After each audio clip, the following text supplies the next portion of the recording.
Aleluya. Dios los bendiga. Dios les bendiga a todos y cada uno de ustedes. Es un gozo, una alegría no estar nuevamente con ustedes, mis queridos amigos, amigas, hermanos en Cristo, hermanas. Bendiciones para sus vidas, para sus casas, para su familia. Y les mando un fuerte abrazo de parte de mí, de parte mía, con todo mi corazón, con todo mi ser. Les amo en el Señor. Y esta semana ha sido una semana especial para mi vida en lo personal, como cada semana, como cada momento. Aquellos que están en el Señor, como dice la Escritura, y sabemos que lo que están en Cristo, todas las cosas, parafraseando, todas las cosas nos ayudan para bien. En nuestra vida, todo lo que pase, las situaciones que nos rodeen, las situaciones que estamos pasando, toda obra para bien.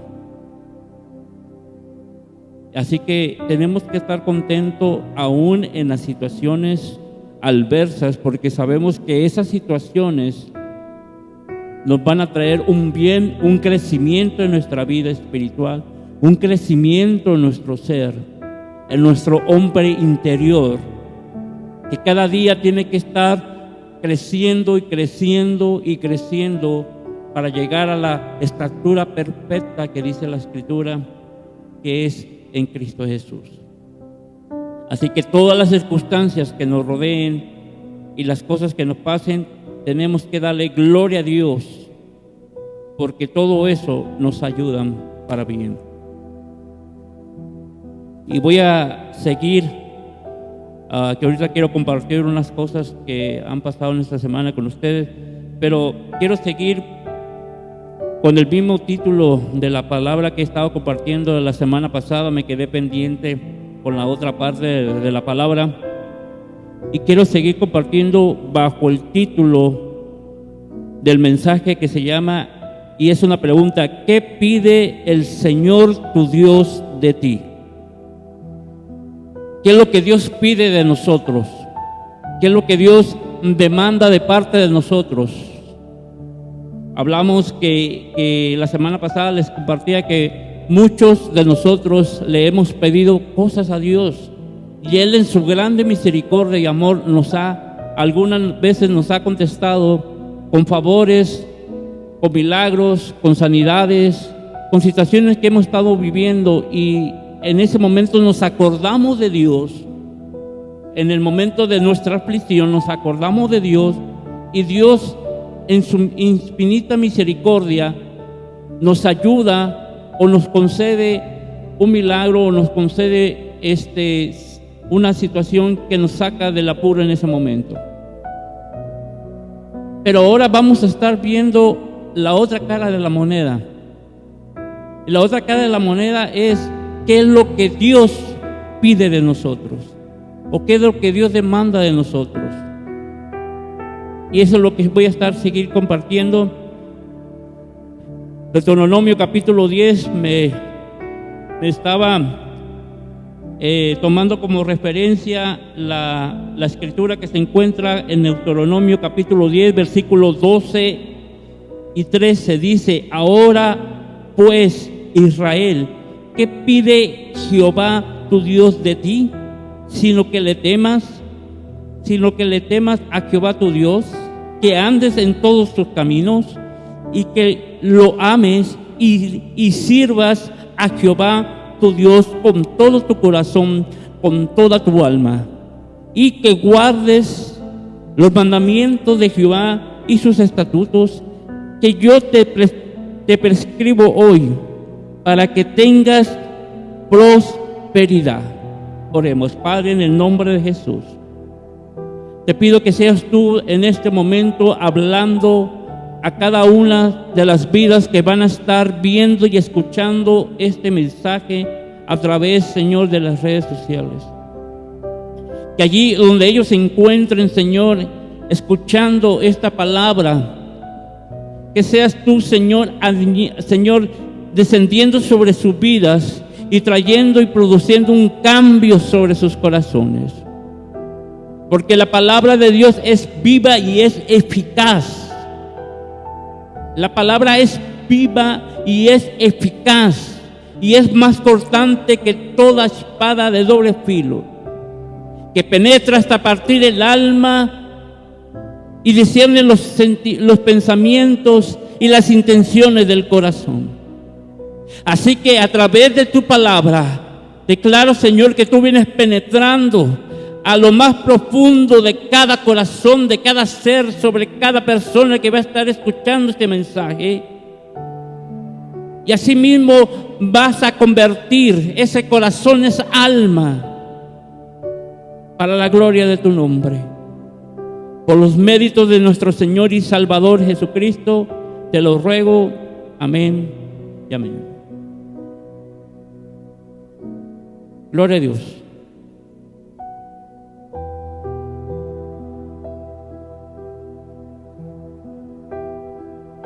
Antes, la semana pasada le compartía que nosotros como cristianos tenemos que estar atentos y vigilantes, no solamente a las cosas que están pasando, sino nuestra vida espiritual. Tenemos que estar cuidando nuestra vida espiritual, el hombre interior que se encuentra dentro de nosotros. Tenemos que estar al pendiente.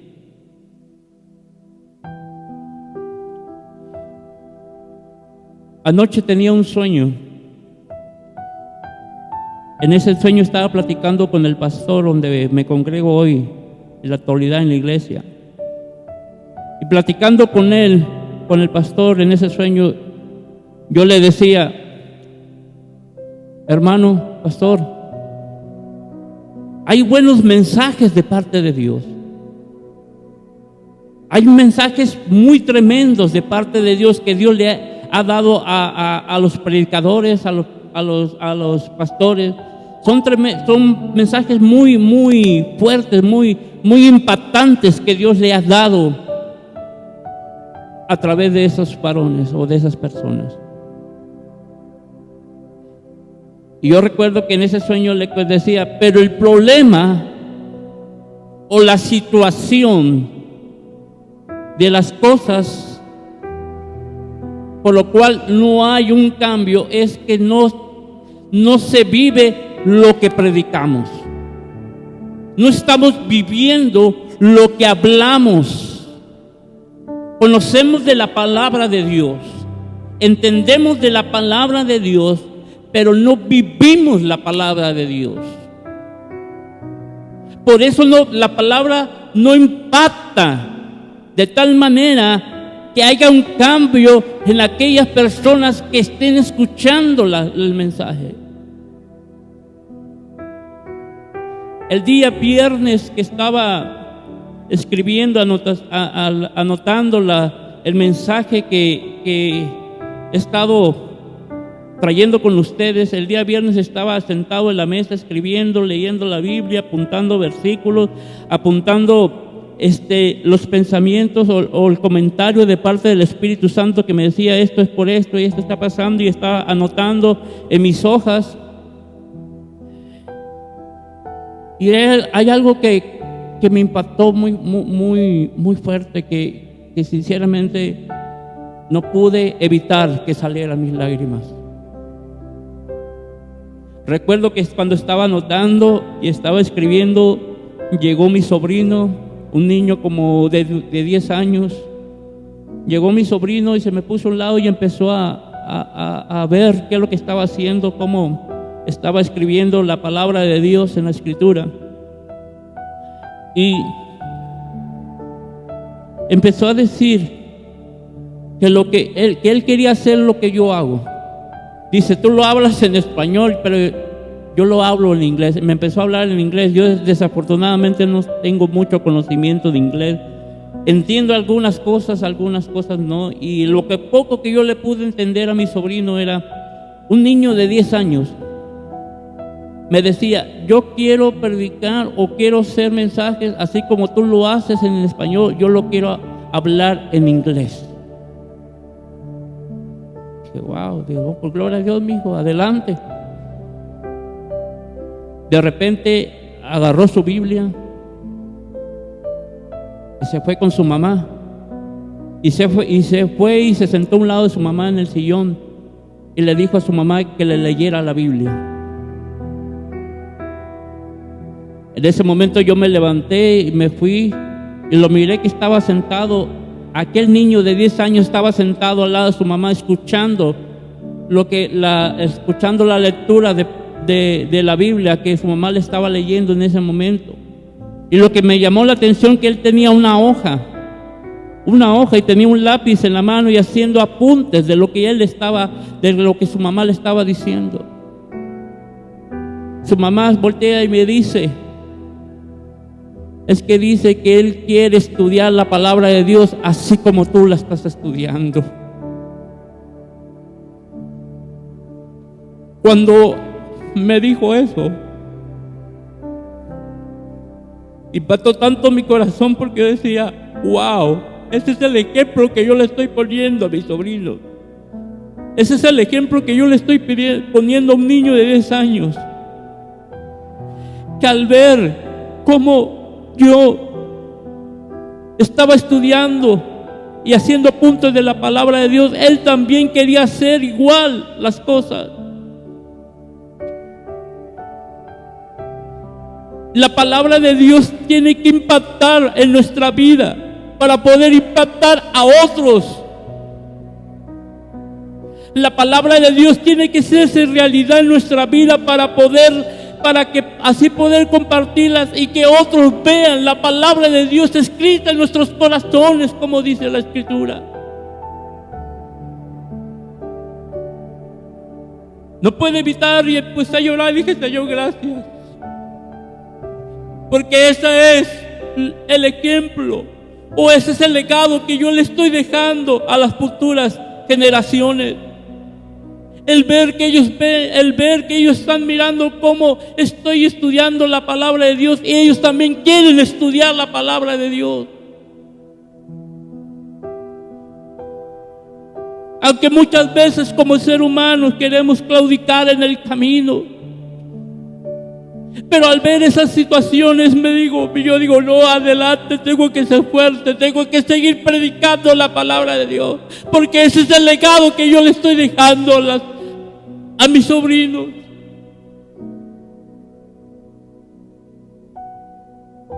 Pero qué triste, hermano, que hoy en día podemos ver, no todas las iglesias, pero casi la mayoría de las iglesias, estamos viendo un evangelio mediocre, un evangelio light,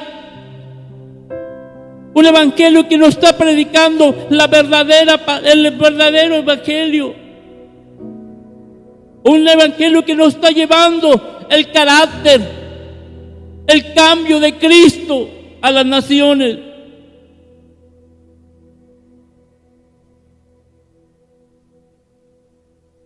Cuando yo estaba soñando, yo le dije al pastor, hay mensajes que Dios ha dado y son mensajes tremendos, pero el problema es que no estamos viviendo lo que predicamos. Por eso de que dice, ¿qué es lo que pide el Señor tu Dios de ti? ¿Qué es lo que Dios demanda de ti? Que vivas lo que prediques. La situación, hermano, no solamente es tener la Biblia, no solamente es abrir la Biblia. Ayer escuchaba el testimonio de una persona que había estado en la brujería, y lo que a mí me impactaba que este hombre decía que los brujos, que cuando tú vas a la casa de un brujo, ellos tienen abierto la Biblia en el Salmo 91. Dije, wow, qué tremendo. Este hombre decía, daba testimonio, nosotros aún como brujos tenemos la Biblia abierta en el Salmo 91. Y cuando vamos a hacer los trabajos de brujería, ¿saben qué es lo que recitan primero? El Padre Nuestro, decía. Ellos recitaban el Padre Nuestro para comenzar algún rito, alguna brujería. Y este hombre decía, es que la palabra, la Biblia, si no tienes al Espíritu de Dios, es tu libro más. Tú necesitas la esencia de Cristo. Tú necesitas recibir a Cristo como tu Señor y Salvador. Porque dice la palabra que cuando viene Cristo, entonces envía la promesa que es el Espíritu de Dios. Dios viene y te sella con tu Santo Espíritu. Y es el Espíritu Santo que te empieza a revelar la palabra de Dios. ¿Te estás dando cuenta, hermano? Y cuando yo me levanté en la mañana y me acordé de ese sueño, Dios me hizo recordar de 2 milagros que hizo muy tremendo. El Señor Jesucristo en una ocasión, en Mateo capítulo 14, versículo 13 al 21, nos habla que Jesús alimentó a 5,000 personas, a 5,000 hombres. Wow, hermano, a mí me llama la atención. Sabes que la iglesia más grande que yo he escuchado, que he tenido en todo el mundo, ha sido Jesucristo. En ese momento dice la Escritura que 5,000 hombres fueron alimentados, no contando las mujeres ni los niños. Ahora imagínate, si cada quien tuviera su esposa, de esos 5,000 hombres casados serían 10,000 personas, más aparte sus hijos. ¿Cuántas personas habían allí?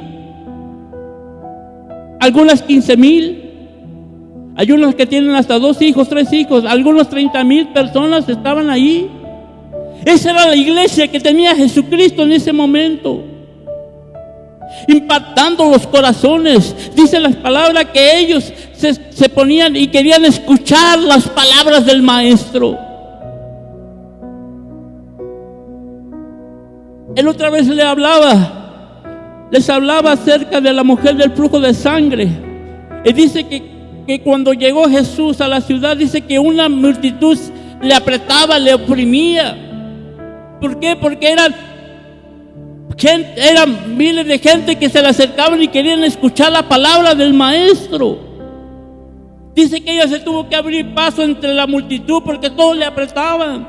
Y cuando lo tocó, dijo que la palabra dice que Jesús se quedó de pie, se paró y dijo, ¿quién me tocó? Parafraseando la historia. Y Jesús preguntó, ¿quién me tocó? Pedro le dice, Señor, una multitud te aprieta, una multitud te oprime y tú preguntas quién te tocó. O sea, cualquier persona te pudo haber tocado. Jesús dijo, no, alguien me tocó porque salió poder de mí. Aleluya, gloria a Dios.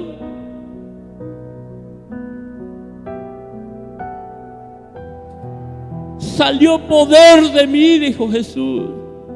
De toda la multitud que le rodeaba, solamente una le tocó con fe para que saliera el poder de Jesús.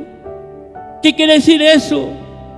Que la iglesia no cuenta las multitudes, sino la calidad de las personas que se acercan en la iglesia, que están buscando el rostro de Dios, le están buscando por fe o por necesidad. San Juan capítulo 6, versículo 25 en adelante nos habla. Primeramente en el capítulo 6, versículo 1 en adelante nos habla de la alimentación, cuando Jesús alimenta a los 5,000 personas.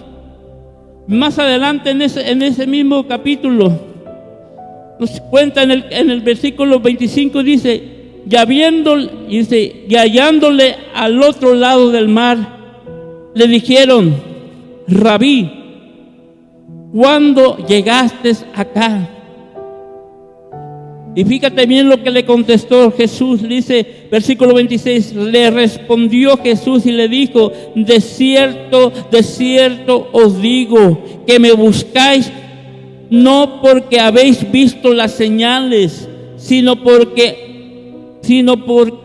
comisteis el pan y os saciasteis.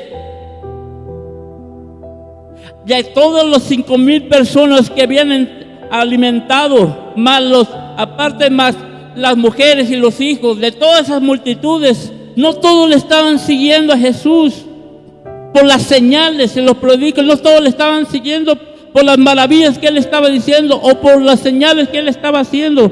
Él les dijo, ustedes me están siguiendo, dice, sino porque comiste pan y os saciaste. ¿Cuánto hoy en día en la iglesia siguen a Jesús? Pero no porque quieran cambiar o ser transformados en su vida. Siguen a Jesús porque Jesús le está quitando el hambre. ¿Por qué? Porque cuando le buscan en la necesidad, cuando hay necesidad, le buscas. Pero cuando no hay necesidad, ni a la iglesia quieres ir.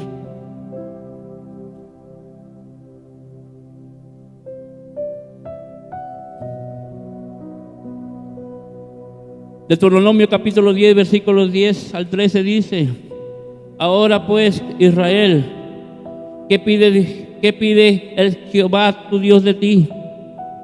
Él otra vez le decía, y les daba las primeras dos palabras.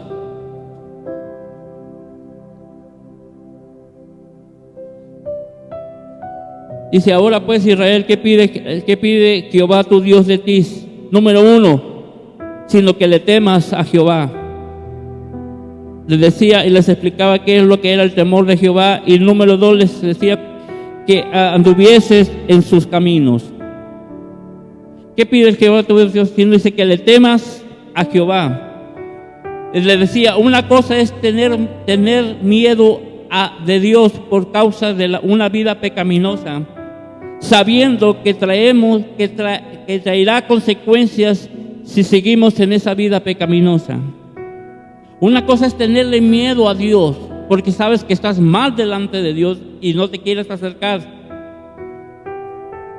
Romanos, porque dice que Romanos capítulo 6, versículo 23 dice, porque la paga de pecado es muerte. Esa es la consecuencia de vivir en una vida en pecado. Que estás viviendo en una vida en muerte. No estamos hablando solamente de una vida, de una muerte física, estamos hablando de una muerte espiritual. Y les explicaba que por eso muchas veces nos sentimos vacíos, nos sentimos incompletos en la vida. Y les daba ejemplo que muchas veces hay personas que tienen dinero y a pesar de que tienen dinero, se sienten vacíos. ¿Por qué? Porque el dinero no llena el vacío que hay en tu corazón, ni las mujeres, ni los bienes, ni tu casa, ni tus carros o lo que puedas perseguir en la vida para poder llenar ese vacío de tu corazón, porque ese vacío solamente lo llena Cristo. Aleluya. Y le decía entonces, ¿qué es el tener temor a Dios? Para el creyente o el cristiano, el tener temor a Dios significa tener una reverencia a Él.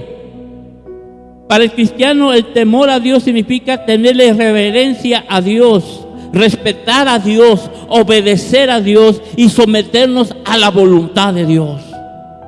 Eso es tener temor a Dios, de Dios. Es tener una reverencia a Dios, es respetar a Dios, es obedecer a Dios y es someterte a la voluntad de Dios. El temor de Dios debe de tener un gran impacto en nuestra vida, de tal manera que vivamos nuestra vida viviendo una vida apartada y sumisa a la voluntad de Dios, poniendo así por obra su palabra. El tener temor a Dios nos va a llevar o nos va a motivar a poner por obra su palabra. Si tú tienes temor de Dios, ese temor que hay en ti te va a producir a poner por obra su palabra.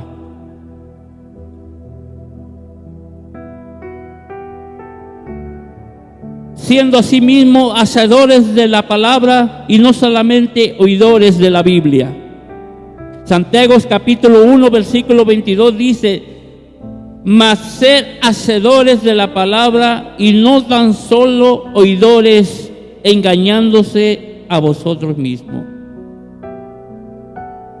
El apóstol Santiago dice y declara: ser hacedores de la palabra y no solamente oidores, no, ser hacedores, tomarla y serla una realidad a tu vida. Yo te decía que el cristianismo es un estilo de vida. Es un estilo de vida. En la palabra, o cuando tú te conviertes a Dios, eso produce un estilo de vida diferente ahora.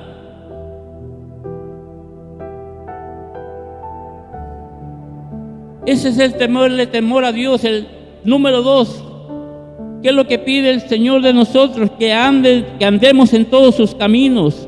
Dios nos pide que andemos en su camino. Salmo capítulo 37, versículo 5 dice: encomienda a Jehová tu camino, confía en Él y Él hará. ¿Qué es lo que nos dice el salmista? Encomienda a Jehová tu camino. Pon en las manos de Dios tu vida.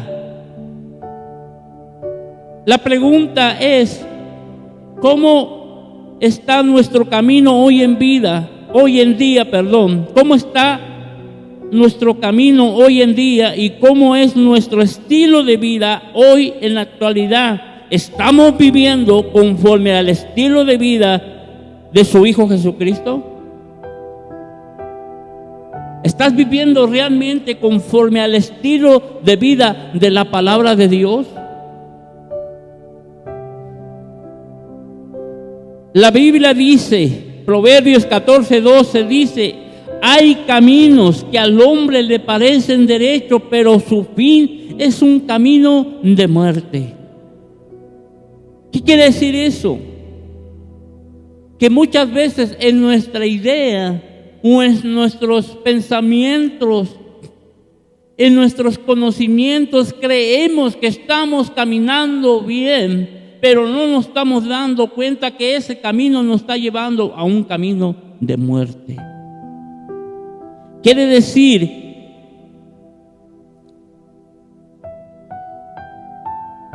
la Biblia nos dice y nos enseña que para el hombre o para el ser humano, para él, no para Dios, su vida, su proceder o su estilo de vida o su camino puede parecer derecho o estar bien, pero su fin o su estilo de vida o su camino lo llevará a la muerte. Es decir, que ese camino no nos va a llevar a Dios, sino nos va a llevar a la muerte. La pregunta entonces es: ¿cómo podemos caminar o andar en el camino conforme al caminar de Dios? Les decía que nuestro Señor y Salvador Jesucristo lo dijo y lo enseñó de esta manera. Mateo capítulo 7, versículo 13 y 14 dice: entrar por la puerta estrecha. Aquí nos dice el Señor Jesucristo que entremos por la puerta estrecha. ¿Por qué? Porque dice que es espaciosa, o sea, así de ese tamaño, grande, espaciosa. Espacioso dice, entrar por la puerta estrecha, porque ancha, larga, grande, porque ancha es la puerta y espacioso el camino que te lleva a la perdición, y muchos son los que entran por ella. Fíjate bien lo que dice. Jesús nos dice, procura entrar por la puerta chiquita, la estrecha. Porque si tú eres por la puerta grande, esa puerta grande te va a llevar al camino, no al camino de Dios, te va a llevar a la perdición. Versículo 14 dice, porque estrecha es y angosto, dice, porque estrecho es y angosto el camino que lleva a la vida, y pocos son los que la hallan. ¿Por qué? Porque estrecho es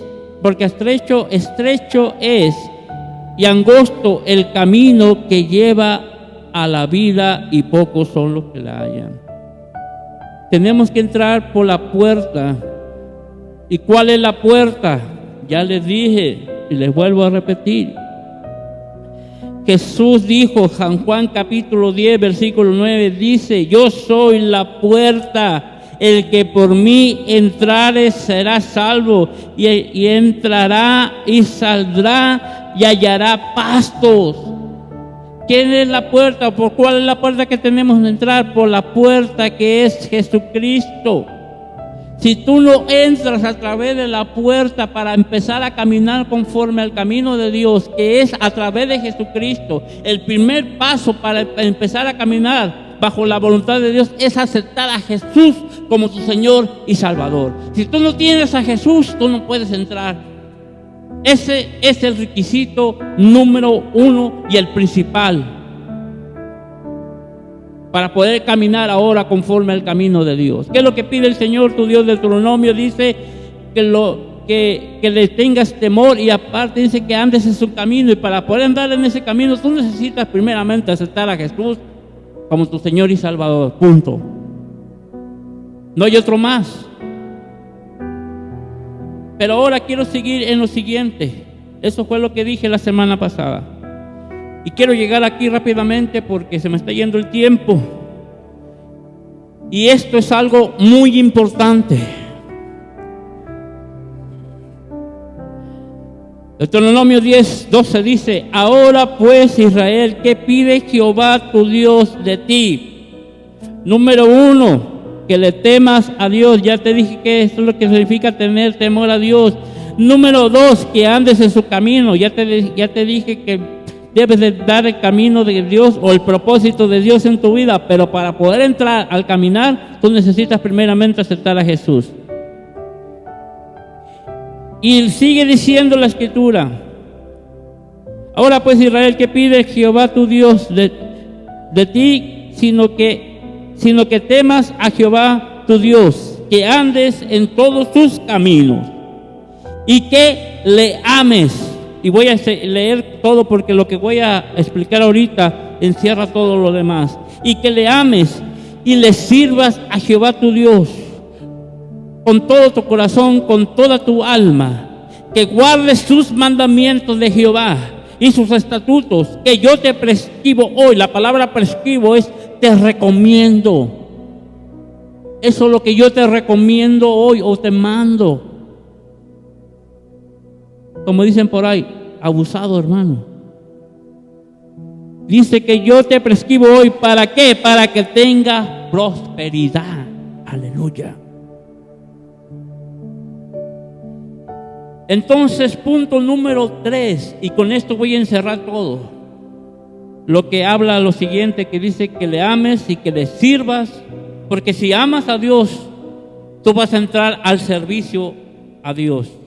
Y si tú amas a Dios, pero el amar a Dios tiene que llevar que tú lo ames con todo tu corazón y con toda tu alma. No solamente de palabras. Tu corazón, tu alma, tu mente y tus fuerzas tienen que ir dirigidos hacia el amor de Dios. Y que le ames. Punto número 3. Estuve viendo en el diccionario normal acerca del amor, qué significa el amor.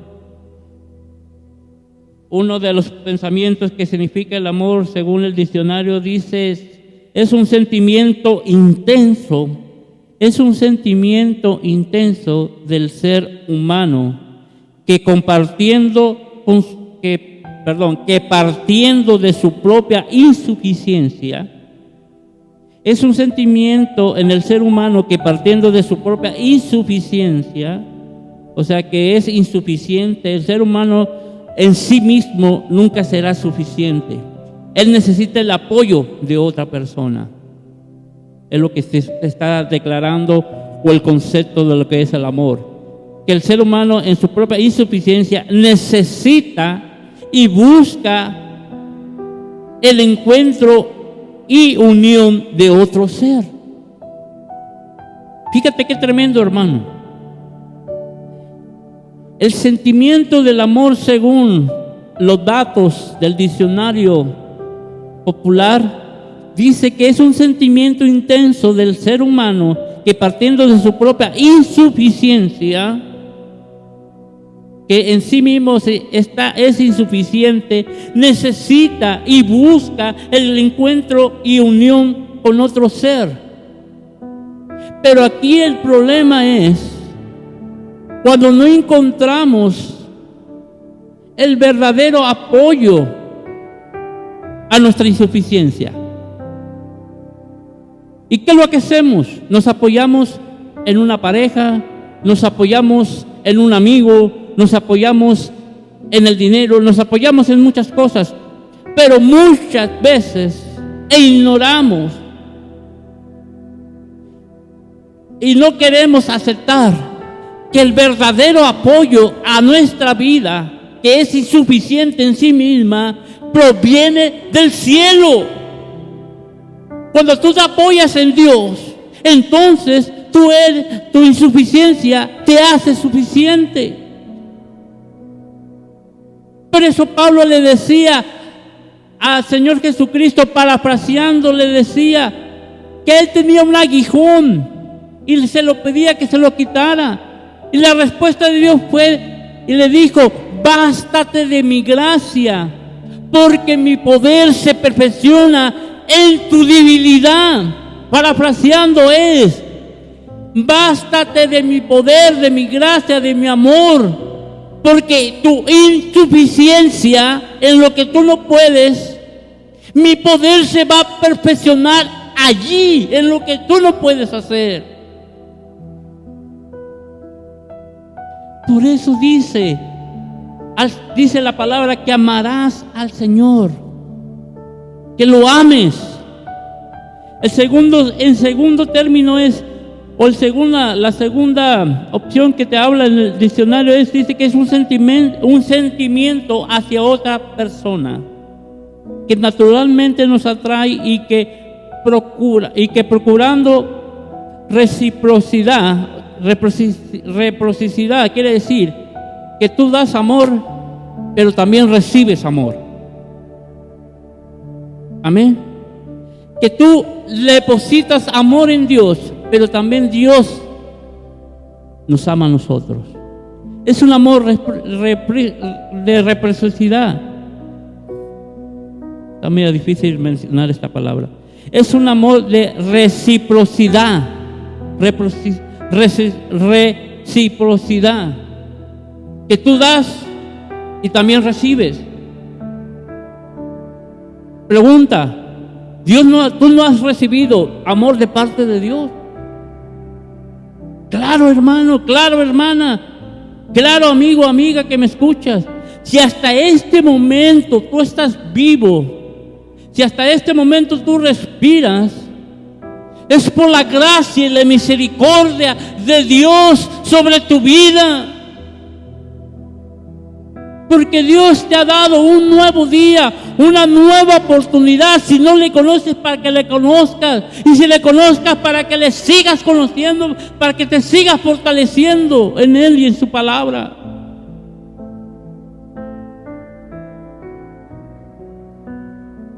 Deuteronomio dice que Dios pide de nosotros que lo ames.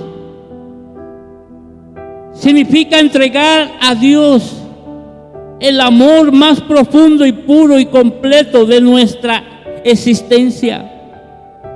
Que le ames, y eso significa que le entregues a Dios el amor más puro, más profundo y completo en tu existencia, colocando tus deseos, colocando sus deseos, los deseos de Dios, colocando sus deseos, sus propósitos por encima de todo lo demás en nuestra vida.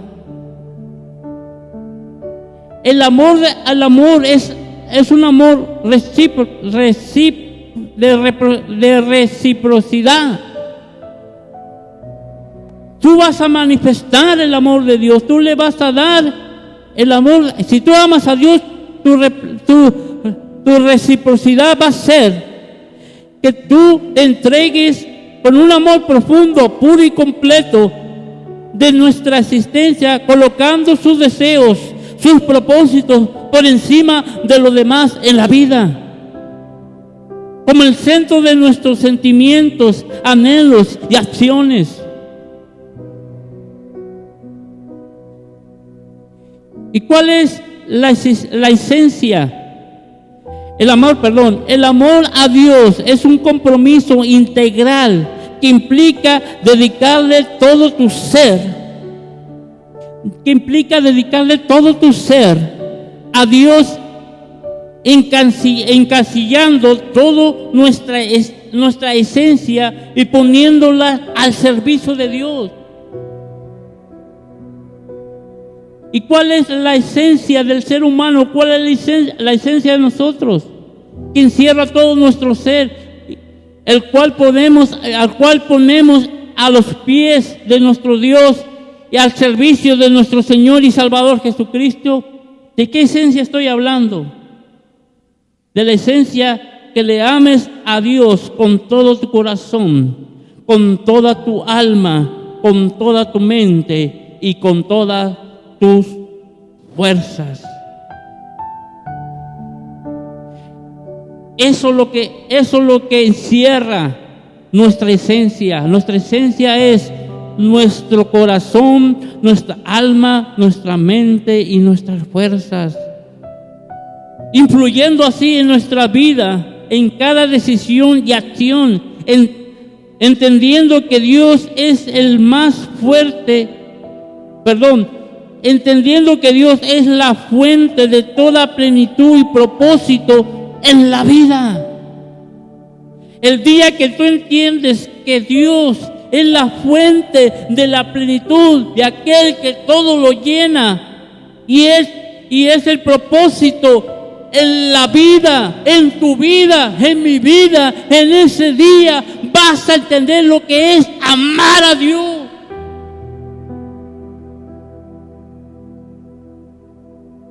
Aleluya. El Señor Jesucristo lo dijo de esta manera. San Marcos capítulo 12, versículo 29 al 31 dice, San Marcos 12, 29 dice, Jesús le respondió, el primer mandamiento de todo es, oye Israel, el Señor nuestro Dios, el Señor uno es. El Señor Jesucristo le acercaron y le preguntaron cuál era el primer mandamiento. Y Jesús le respondió de esta manera: el primer mandamiento de todo es: oye Israel, el Señor nuestro Dios, el Señor uno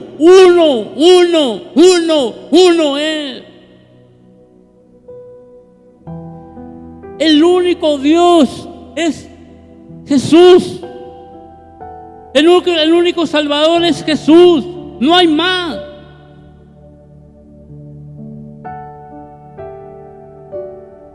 Versículo 30 dice: llamarás al Señor tu Dios con todo tu corazón, con toda tu alma, con toda tu mente y con todas tus fuerzas. Eso es Eso encierra todo tu esencia, todo tu ser. Dios nos está pidiendo, ¿qué pide? Que lo ames con todo tu ser, con toda tu esencia. ¿Y cuál es tu esencia? Tu corazón. Que le ames con tu corazón, con tu mente, con tu alma y con todas tus fuerzas. El vigor, la fortaleza con la que te levantas día con día para irte a trabajar, con esas fuerzas, con ese ánimo. Ve y ama a Dios y haz el propósito de Dios en tu vida. Oh, aleluya. Santo Dios, aleluya, ayúdanos, Señor. Llamarás al Señor tu Dios con todo tu, versículo 30 de Marcos 12. Amarás al Señor tu Dios con todo tu corazón, con toda tu alma, con toda tu mente y con todas tus fuerzas. Este es el primer mandamiento, este es el principal mandamiento, le dijo Jesús. Y no solamente termina ahí, dice el versículo 31, y el segundo es semejante a este. El segundo mandamiento es semejante a este: amarás a tu prójimo como a ti mismo. Amarás a tu prójimo como a ti mismo. Jesús mismo lo dijo. Este mandamiento es semejante al primero. Así como es importante amar a Dios, así es importante también amar a tu prójimo como a ti mismo. Y no hay otro mandamiento mayor que estos. Jesús no vino a cambiar los mandamientos o a quitarlos. El primer mandamiento, el que recitó, se encuentra en Deuteronomio capítulo 6, del versículo 4 y 5. Dice: oye Israel, Jehová nuestro Dios, Jehová uno es, y amarás a Jehová tu Dios de todo tu corazón, con toda tu alma y con todas tus fuerzas. Jesús no estaba poniendo otros mandamientos. Esos mandamientos ya habían escrito por Dios. El mismo dedo de Dios escribió en las tablas que le dio a Moisés. El mismo dedo de Dios ahí escribió esos mandamientos. Y Jesús no vino a quitarlos. Jesús no vino a quitarlos. El segundo mandamiento, que es amar a tu prójimo como a ti mismo, ¿de dónde lo citó Jesús? Levíticos capítulo 19, versículo 18. De ahí lo citó Jesús. Levíticos 19, 18. No te vengarás, ni guardarás rencor a los hijos de tu pueblo, sino que amarás a tu prójimo como a ti mismo. Esas fueron las palabras que Jesús recitó.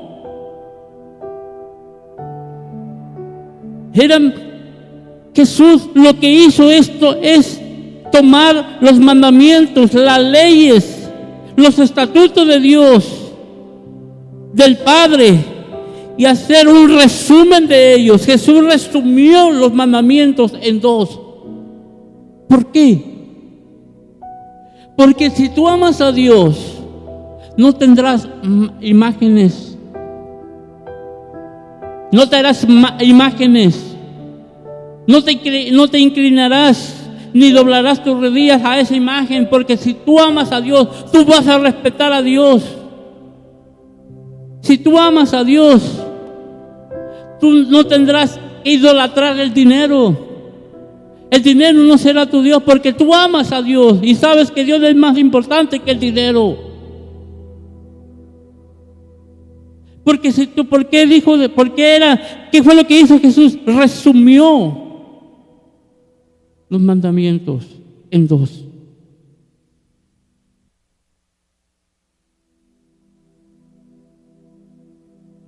Pero me llama la atención, porque Jesús le dijo que el segundo mandamiento era semejante al primero. Jesús declaró que el segundo mandamiento estaba bajo la misma importancia y valor delante de Dios que el primer mandamiento. La pregunta es, ¿por qué dijo que era importante? Porque el Espíritu Santo, a través del apóstol Juan, lo dijo de la siguiente manera. Primera de Juan, capítulo 4, versículo 20, dice: si alguno dice yo amo a Dios y aborrece a su hermano, es mentiroso.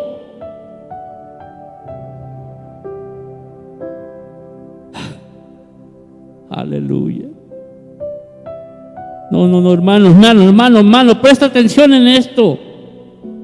Jesús dijo que el segundo mandamiento, que era amar a tu prójimo como tú mismo, era igual de importante como el otro. ¿Por qué? El Espíritu Santo le reveló al apóstol Juan en 1 de Juan 4, 20 dice: si alguno dice yo amo a Dios, que es el primer mandamiento que Jesús dio, dice, y aborrece a su hermano, es mentiroso.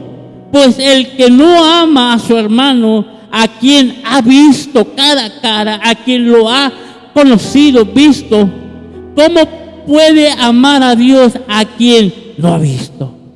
¡Pum! Una bomba le soltó. Una bomba le soltó Jesús. Una bomba le soltó el Espíritu Santo a través del apóstol Juan, diciendo: ¿cómo puedes decirme tú a mí que amas a tu hermano, que lo has visto? Si lo aborreces, eres un mentiroso. ¿Cómo puedes decir tú, que amas a Dios? Que amas a Dios y aborreces a tu hermano, que lo estás mirando cara a cara. ¿Cómo puedes decir que ama a Dios, que lo has visto? Que has visto. ¿Cómo puedes decir que amas a Dios si no amas a tu hermano, que lo has visto cara a cara? ¿Cómo puedes decir que amas a Dios si no lo has visto? ¿Sabes qué es esto, hermano? Y estos dos mandamientos es el resumen de una vida íntegra, de una vida poderosa, de una vida llena y viviendo en la plenitud del Evangelio de Jesús. Jesús nos enseñó cómo tenía que amar a su prójimo. Jesús nos enseñó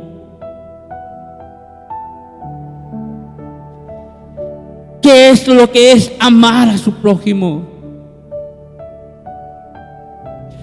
Mira, mi hermano, una de las cosas que a mí me ha impactado tanto en mi corazón del amor que Jesús ha tenido es cómo Él, sabiendo, Él estando totalmente convencido que Judas lo estaba traicionando, y nunca le reprochó y le reclamó nada a Judas.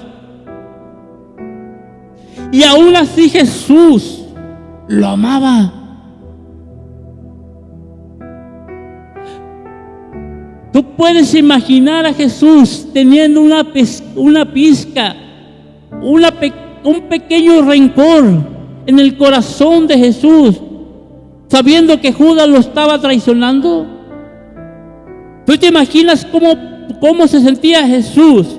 ¿O cómo puede pensar Jesús cuando Judas venía, lo abrazaba y platicaba con él y le decía: maestro, rabí? Cómo Judas estaba comiendo con Jesús a la mesa, cómo el mismo Jesús le dio el bocado a Judas en la boca. Esto hablaba de una intimidad, de una amistad, hablaba, hermano, de algo íntimo. Pero jamás le guardó un rencor a Judas, a pesar que sabía que lo estaba traicionando. Un día voy a hablar de eso, porque eso cambió mi vida en lo personal. Hermano,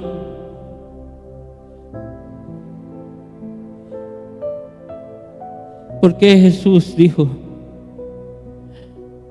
¿Por qué la importancia del segundo mandamiento, que era igual que el primero?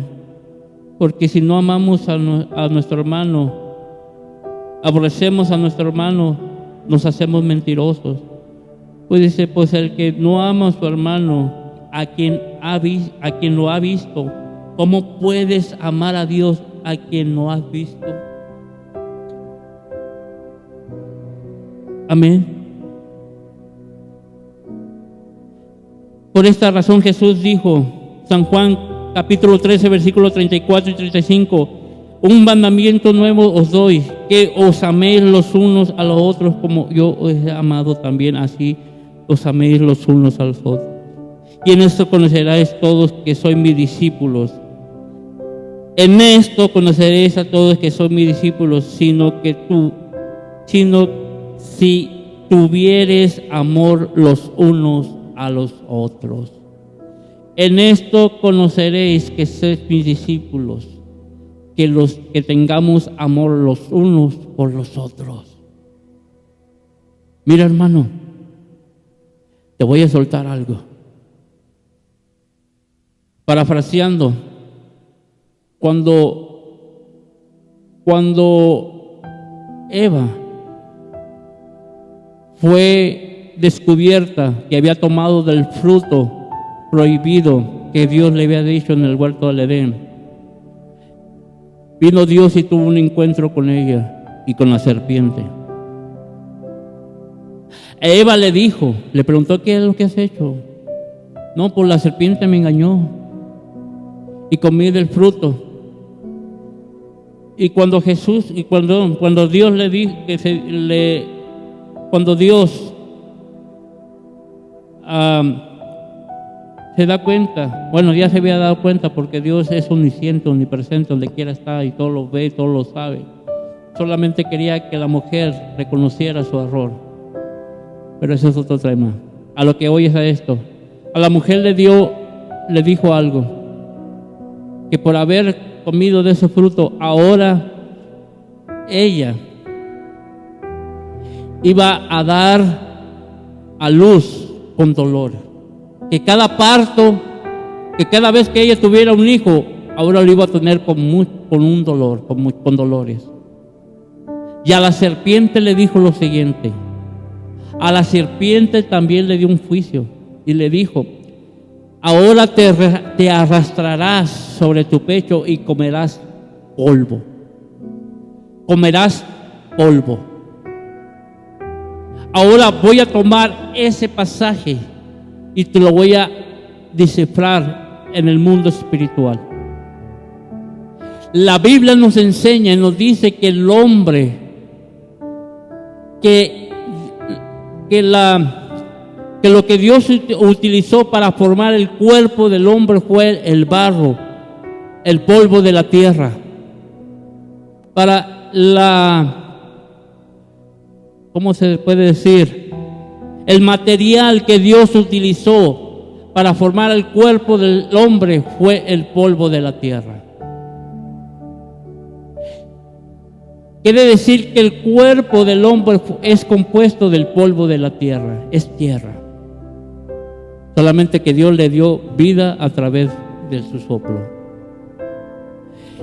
Pero bueno, esa es otra historia. A lo que voy es a esto. A la serpiente le dijo que por haber hecho que la mujer cayera y que tomara del fruto prohibido, a la serpiente le dijo, ahora te vas a arrastrar sobre tu pecho y comerás polvo. Cada vez, hermano, hermanita, que tú vas y hablas en contra de tu hermano, cada vez que tú vas y hablas en contra de tu hermana, que es el templo, que es la imagen de Dios, tú le estás dando de comer a la serpiente. Por eso la serpiente, la víbora, Satanás, se alegra cuando tú estás en chisme, cuando tú estás en murmuración, cuando tú estás hablando en contra de tu hermano, porque le estás dando de comer, porque el medio que Dios utilizó para formar al hombre fue el polvo de la tierra, y a la serpiente le dijo: tú vas a comer del polvo de la tierra. Cada vez que tú hablas en contra de una persona, en contra de tu vecino, en contra de tu compañero de trabajo, tú le estás dando de comer a la serpiente. Por eso no hay autoridad en la iglesia, en tu ciudad, en tu vida. Por eso no hay autoridad en la iglesia, en tu barrio, donde vivas. Porque solamente le has estado dado de comer a la serpiente. Por eso dice la palabra: amarás a tu prójimo como a ti mismo. Vamos a orar y decirle: Señor, si tú no le has recibido como tu Señor y Salvador, este es el momento. ¿Qué es lo que pide Dios? Que le temas, que andes en todos sus caminos. Para entrar en el camino de Dios y para entrar en el propósito de Dios, número uno, tú necesitas aceptar a Jesús como tu Señor y Salvador. Porque Jesucristo es la puerta para empezar a caminar en el camino de Dios. Si tú no lo tienes, haz una oración conmigo. Padre, en el nombre de Jesús, en este momento yo te pido perdón por todos mis pecados y por todas mis iniquidades. Te pido que me perdones, Señor, porque he pecado delante del cielo, delante de ti. Me arrepiento de todos mis pecados y me entrego a tu vida y te acepto como mi único suficiente Salvador. Y asimismo reconozco el sacrificio que tú hiciste en la cruz del Calvario. Reconozco que a través de ese sacrificio mis pecados han sido perdonados, han sido limpiados y han sido borrados. Ahora te pido, Señor, que seas tú tomando mi nombre y ponlo en el libro de la vida, para el día de mañana, cuando tú vengas por tu iglesia, cuando yo me vaya de este mundo y parta, Señor, a tu presencia, yo pueda entrar en el cielo. En el nombre de Jesús, Señor, te doy gracias. Amén. Hermano, ¿qué es lo que pide el Señor tu Dios? Que le temas, que andes en su camino y que le ames con todo tu corazón, con toda tu fuerza y con toda tu alma. Amén. Que Dios te bendiga. Te mando un fuerte abrazo. Estaremos prontamente compartiendo otra porción de la palabra. Bendiciones.